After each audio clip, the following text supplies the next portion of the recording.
Kids, let's do question number 11 of worksheet number 8 chapter integers. What power of 2 is 32?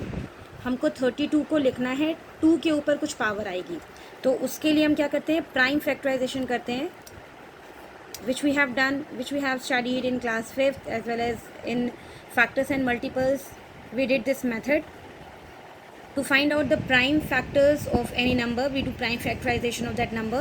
32 is an even number, so we will do the division of 32 by 2 first, and the quotient will be 16.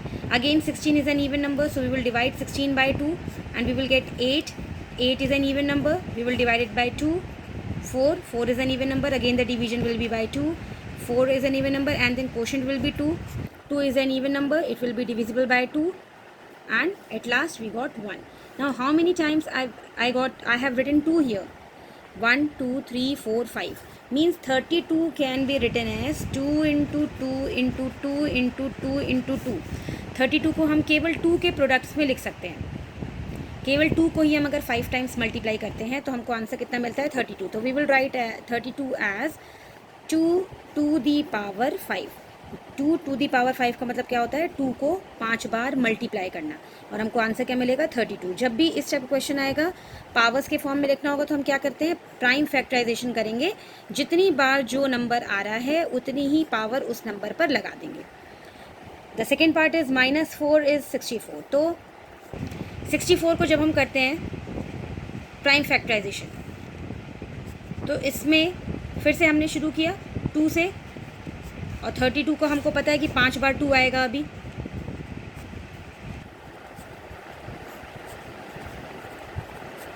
कितनी बार 2 आया, 1 2 3 4 5 6 बार 2 आया. 32 के लिए 5 बार 2 आता है, 64 के लिए 6 बार 2 आता है.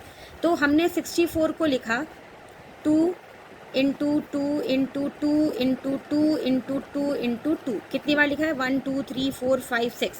ये हमारा प्राइम फैक्टराइजेशन चल रहा था. तो 2 इंटू 2 इंटू 2 2 इंटू 2 इंटू 2, ठीक है, 6 बार 2 लिखा है. मगर हमें क्या चाहिए, यहाँ पे 4 की पावर में चाहिए, 4 के ऊपर कुछ पावर लगानी है. अगर हम 64 को 2 की पावर में लिखना चाहते हैं तो हम 2 to the power 6 ले देते हैं, हमारा आंसर आ जाता. मगर हमें क्या लिखना है, 64 एक तो नेगेटिव है, और उसको -4 के ऊपर हम क्या पावर लगाएं, उस हिसाब से उसको लिखना है. तो यहाँ पर कितनी बार, 6 बार हमने 2 लिखा है. अगर हम कॉम्बिनेशन करें तो ये 2 2 मिलकर क्या बना देंगे, एक 4. ये 2 2 मिलकर क्या बनाएंगे, एक 4.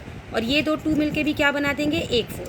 मतलब हम 64 को लिख सकते हैं 4 इंटू 4 इंटू 4. ठीक है, आ गया. 4 को हम कितनी बार लिख रहे हैं, 3 बार लिख रहे हैं. मगर हमारे पास क्या दिया है, -64 दिया है. तो जब -64 कब आएगा, जब ये 4 नेगेटिव होंगे, क्योंकि 2 4 मिलके पॉजिटिव बनाएंगे और लास्ट वाला 4 मिलके क्या बना देगा, प्रोडक्ट को नेगेटिव. तो -64 can be written as -4 to the power 3. ठीक है. नाउ सी, 10 के ऊपर हम क्या पावर लगाएं कि हमारे पास पूरा का पूरा ये वैल्यू आए. और ये वैल्यू क्या है, 1 10 100,000 10,000 लाख 1 लाख आए.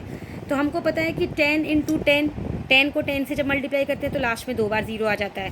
10 को 100 से मल्टीप्लाई करते हैं तो लास्ट में 3 बार 0 आता है. ठीक है, तो जितने ज़ीरोज़ रहते हैं उतनी बार ही हम 10 लिखते हैं. तो कितनी बार 0 यहाँ पे, 1 2 3 4 5 बार 0 है. तो हम यहाँ पे लिखेंगे 1 lakh is equal to 10 into 10 into 10 into 10 into 10. यहाँ पर 5 बार 0, यहाँ पर 5 बार 10 लिख दिया हमने. तो ये कितना हो गया, 10 to the power 5 हो गया. इसका सीधे आंसर आ गया. इसमें भी प्राइम फैक्टराइजेशन कर सकते हैं, फिर 2 और 5 का कॉम्बिनेशन ले सकते हैं. मगर हमको पता है कि 10 को जितनी बार मल्टीप्लाई करते हैं, 10 100 1000, इसमें नंबर ऑफ़ ज़ीरोज़ हमारे इंक्रीज़ होते हैं. यहाँ पर -5 इज़ -125. अब हमको पता है कि 125 हम कैसे लिख सकते हैं, 5 इंटू 5 इंटू 5. प्राइम फैक्टराइजेशन अब फिर से अगर आप करोगे इसका 125 का प्राइम फैक्टराइजेशन, तो ये कितना आएगा, 5 5 ज़ा 25, सॉरी 5 25 ज़ा 125, फिर 5 5 ज़ा 25, 5 1 ज़ा 5. तो 125 को हम क्या लिख सकते हैं, 3 बार 5. तो 125 इज इक्वल टू क्या होगा, 5 to the power 3 होगा. मगर हमारे पास क्वेश्चन में क्या है, -125 है. तो -125 है, तो यहाँ पे हम -5 to the power 3 लिखेंगे. क्यों, क्योंकि -5 को जब हम कितनी बार लिखेंगे, 3 बार जब लिखेंगे तो वो 2 5 का जो माइनस साइन है वो प्लस बन जाएगा, और लास्ट वाला -5 जो है वो प्रोडक्ट को क्या बना देगा, -125.